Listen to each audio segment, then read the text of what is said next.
광고 대행사하고 개발 실행사하고 지금 강의 발휘하고 있는 애들 강의 수강생의 관계가 어떻게 되냐면, 예를 들어서 그 광고 대행을 하고 있겠다는 애를 대행이라고 들어가잖아요.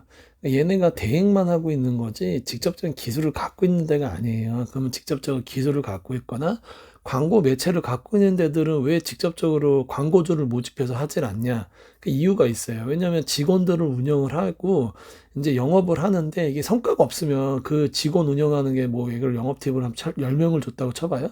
그 마이너스 나는 경우도 있어요. 왜냐하면 걔네들 월급 최소한 300은 줘야 되거든요. 아니면 실적 체계로 하더라도 뭐 150, 180, 200에 뭐 실적 인센티브 이렇게 해서 진행을 하기도 하는데, 일을 오다를 못 따올 때는 못 따와요. 그러니까 어쩔 때는 이 운영하는 팀이 실효성이 있을 때도 있고 없을 때도 있고 비효율적이거든요. 외부에 다양한 영업을 해줄 어떤 뭐 존재가 존재한다면 거기다가 고정비를 주진 않아요. 이게 핵심이에요. 고정비를 주진 않고 그 영업을 할 수 있는 어떤 그런 존재들이 자기 뭐 한 건만 갖고 어떤 정기적으로 뭐 가끔 이렇게 자주 갖고 어쨌든 그 존재들 물량을 갖고 오면, 그 물량에 대한 것만 프로젝트를 진행하고 배당만 먹으면 실행사는 고정비 나가서 마이너스가 되는 게 없고, 많이 플러스가 되든 적게 플러스가 되든 차이는 있겠지만 무조건 플러스가 되겠죠. 그러니까 이런 체계로 돼 있는 산업체는 여기저기 되게 많아요. 그러니까 광고 대행이라는 체계는 예를 들어서 오프라인으로 그냥 이해를 먼저 시켜드리면, TV, 전광판, 예를 들어서 뭐 버스, 지하철 광고, 뭐 이런 것들 매체들 갖고 있는 게, 이거 광고 대행하고 있는 애들 걔네가 갖고 있나요? 아니에요. 걔네는 그 권한을 따오는 거예요. 그러니까 광고 대행사에서 TV권도 갖고 있고 지하철권도 갖고 있고 코드라 그래서 다 갖고 있는데, 그러면은 이걸 매체를 갖고 있는 데는 어디예요? 방송국이고, 그 전광판 시설 갖고 있는 곳이고, 지하철 공사죠. 지하철은요. 각 버스 넘버 거기 매체 가고, 거기서 왜 이런 대행사들 내리냐? 아까 같은 이유 때문에 그렇고요. 내렸을 때 그럼 여기 받아서 영업을 하는 이 대행사도 입장이 있어요. 왜냐면 여기서 또 다른 채널로 자기네가 직접 하면서 가격을 싸게 하거나, 아니면 조건 자체가 얘네가 직접 운영하는 게 있다면 영업을 하기 싫겠죠. 그래서 조건부가 이게 암묵적인 그 업계 상도 상황으로 이렇게 외부에 영업 체계를 해놓은 데들은 그 매체가 직접 자기가 운영하는 거를 안 합니다. 왜냐면 그 굉장히 배신 같은 거거든요. 근데 그게 법적으로 뭐 예를 들어서 뭐 소송을 걸거나 그러진 않겠지만, 실제적으로 외부에서 움직여주는 이 존재들이 이렇게 움직여주는 어떤 메인 매체 거를 건들진 않죠. 왜냐면 돈이 안 되겠죠. 비겁하기도 하고. 그러니까 그래서 여기도 이게 암묵적으로 이게 어떤 뭐 딱히 뭐 이런 규정을 명시하거나 계약을 한다거나 이러지 않아도 어느 정도 지키게 돼 있습니다. 그럼 생리가 이렇게 돌아가는데, 그럼 이 대행사라고 강의하는 이 강의자가 여기서 강사들을 막 모아요. 이 강사들을 광고 대행을 해줄 수 있게 해준다고 해요. 근데 실질적으로 내용상에 뭐 자기네가 커리큘럼을 꾸며서 뭔가를 가르쳐주는 영역 첫 번째예요. 가르쳐주는 영역이, 이게 실제로 얘네가 가르쳐줘서 이 사람이 배울 수 있는 건가요? 아니요. 그 가르쳐주는 영역이 대부분의 레슨의 영역이에요. 우리가 배워야 되는 영역들 중에 보면 뭐 학교 다닐 때 수학, 영어, 뭐 과학, 뭐 세계사 이런 것도 있고요. 예체능 쪽 있잖아요. 그러니까 예체능에 속해요. 그러니까 가르쳐 주는 게 되게 어마어마한 노하우를 가르쳐 주는 게 아니고요. 결국에는 이거를 실행하는 실습자가 굉장히 여러 반복되고 숙련되고, 그리고 약간 뼈를 깎는 고통을 겪으면서 굉장히 우직하게 이걸 연마를 해서 자기의 실력을 키워야 되는 거예요.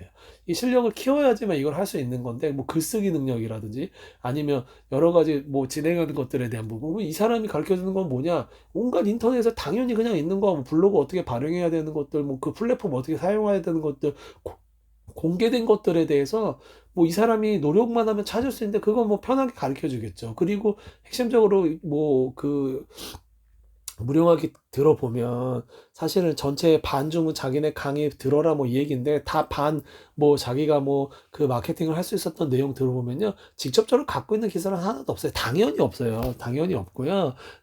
얘기하는 건 뭐냐면, 자기가 이런 프로세스를 다 구축을 해놨으니까, 만약에 본인이 이런 메인 원천 기술을 갖고 있는 실행사든 뭐 매체사든 이제 이런 거를 자기가 직접 못 가면 자기네가 연결해 주겠다, 여기를 약간 얄팍하게 기망처럼 넘어가는데, 결국에는 구조 보면 자기네를 이용할 수밖에 없게 되고요. 자기네는 대대행을 맡기는 식의 어떤 그런 형태가 되는 거예요. 그러니까 왜냐면 이거를 광고 대행이라는 걸 배워서 자기가 매체사들이나 이런 실행 개발사를 직접 들여서 하면 가격이 싼데 여기다가 비용을 일부 주고 여기서 이렇게 넘겨주겠죠. 그리고 여기다가 넘겨주면 위험한 게 뭐냐면요.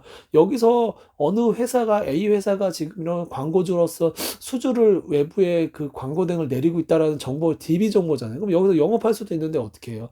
여기가 여기하고 어떤 지인 관계가 있지 않는 이상은 여기서 100% 영업할걸요?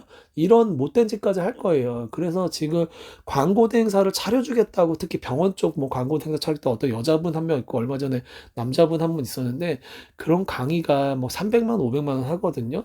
강의료 가지고서도 진짜로 못된 짓을 하는 거지만 나중에 세월돼서 이 사람이 만약에 포기해요? 그럼 영업하겠죠.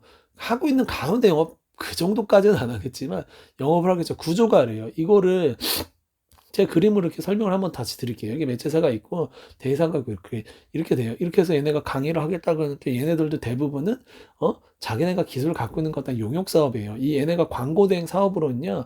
광고 대행 웹 에이전시 사업 이런 걸 용역 사업이라고 해요. 무슨 얘기냐면 자기가 직원을 둬서 용역이죠. 용역을 둬서 외부에 뭐 외주 작업자를 두던 내부에 두던 용역을 둬서 프로젝트 하나를 물량을 하나 받아오면 이 직원들을 뭐 2명, 3명을 몇 시간을 써서 며칠을 써서 예를 들어서 뭐 이렇게 해서 프로젝트 이거 진행하는데 원가가 드는 게 다른 재료가 뭐 예를 들어서 홈페이지 같은 경우 호스팅 비용 뭐 이런 것들도 있을 수 있고 뭐 소소하게 들어가는 게 있을 수 있지만 실제적인 어떤 원자재는 없어요. 그러니까 사람 인건비가 거의 90% 차지하는 비용이고 그러면 5천만 원짜리 받아서 2천만 원 인건비 쓰고 자기가 회사에서 3천만 원 남는 이런 구조를 용역 사업이라고 그래요. 근데 용역 사업이 극단적으로 커질 수 없어요. 그러니까 왜냐하면 이 마진율에 대해서 이 의뢰하는 이 광고주든 어떤 의뢰자 측에서 이걸 굉장히 연구를 많이 합니다. 특히 대기업 같은 경우는요, 엄청 연구를 많이 해요. 그래서 이 하청주는 이 회사가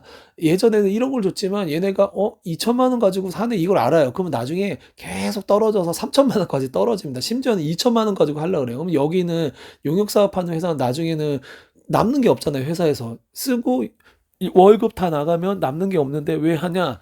유지를 해야 돼서. 그래서 용역 사업은 대부분요. 굉장히 사업이라고 하기에는 비즈니스라고 하기는 어렵고 회사긴 회사인데 사실은 무슨 엑시트를 할 수 있는 회사도 아니고요. 그냥 하나의 어떤 다른 사업을 하기에는 기반 시드머니를 구축하기 위해서 대부분 사업하시는 분들이 용역 사업 베이스를 하거든요. 그러면 이 용역 사업을 하는 이 회사들가 지금 대부분 좀 뭐 조금 이렇게 하겠다 머리 써서 지금 강의팔이 하고 있는 거나 아니면 지금 뭐 어디 뭐 무슨 컴퍼니 하는 회사는 그 강의 법인까지 차려놨더라고요. 그게 대부분 실효성이 있는 회사냐. 그 회사가 지금 뭐 그걸로 해서 돈을 벌긴 할 거예요. 그 강의팔이 하는 걸로 돈을 못 벌지 않을 건데 제가 안타까운 거는 최근에 AI니 뭐니 나서 직업의 위기도 있고 뭐 부업을 해야 되니 투잡을 해야 되니 이런 게 유행이다 보니까 이런 강의를 듣고 이런 뭐 무료 강의를 듣고 이러면서 뭐 자기가 이거를 할 수 있을 것처럼 느껴진 게 있는데 다른 분야는 모르겠어요. 다른 분야는 모르겠는데요. 블로그 그리고 광고 대행을 하게 하겠다. 예? 이거 두 개는요, 절대 그럴 수 없으니까 제가 장담합니다. 이걸로 인해서 이 강의를 듣고서 만약에 하게 되는 경우는 이 강의가 훌륭해서 그리고 자기가 강의 준 비용이 하나도 아까울 정도로 그게 아니라 본인이 스스로 뚫고 노력해야 될 것들이 더 많아요. 그러니까 그런 영역이라서 이 강의가 궁금해서 그 비용을 들여서 듣는다. 그럴 바에야 그 노력은 유튜브에 많이 찾아보세요. 차라리 그런 거에 관련된 블로그를 많이 찾아보거나 요즘에 AI한테 물어봐도 AI가 훨씬 더 잘 알려줍니다. 그리고 핵심은 뭐냐면요. 일을 따와야 되잖아요. 내가 할 수 있어도 일을 따와야 되잖아요. 일을 따오는 것 자체가 쉽지 않아요. 걔네들이 그거를 따올 수 있을 것처럼 얘기하는데 걔네들이 타겟이 뭐냐면요. 지인 영업이 제일 좋거든요. 그래서 지인 중에 자기가 어디 뭐 병원 원장을 알고 있거나 이런 사람은 물량만 따서 자기가 광고 대행만 할 수 있으면 이 오다권을 따올 수 있잖아요. 그러면 여기서 끄적끄적 조금 하는 걸로 인해서 자기네 회사를 이용해서 이렇게 할 수 있거든요. 그리고 지금 그 여자분 같은 경우는 출신 자체가 뭐 간호사인가 코디네이터 출신이라고 얘기했거든요. 그러니까 처음에 이제 시작이 좀 쉬웠겠죠. 하지만 일을 제대로 하고 있는지는 몰라요.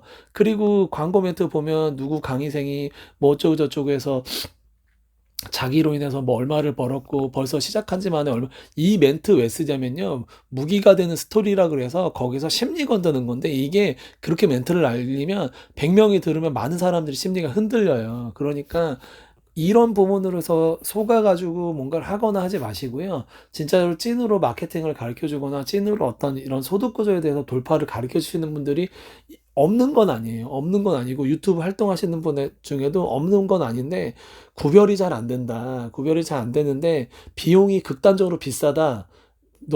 해도 너무너무 비싸다. 그래서 막 300만 원 넘어간다. 강의가 뭐 예를 들어서 뭐 20개 정도 예를 들어서 하루에 뭐 2시간 정도씩 하는데 예를 들어서 마지막에 뭐 오프라인 무슨 뭐 연수도 시켜주고 뭐 요 정도 하는데 예를 들어서 강의를 뭐 이게 되게 뭐 가치성이 있는 강의이기 때문에 강의료를 300만 원 줘야 된다. 500만 원 줘야 된다. 이런 식으로 얘기하잖아요. 아예 그거 그만큼의 가치 있는 강의 아니에요. 그러니까 강의 자체가 20번 듣던 몇 번 듣죠. 뭐 한 30만 원 주면 뭐 할만해요. 근데 그걸 300만 원 주고 한다는 거는 말이 안 되는 거고요. 예, 이렇게 생각하시면 될 것 같아요. 예.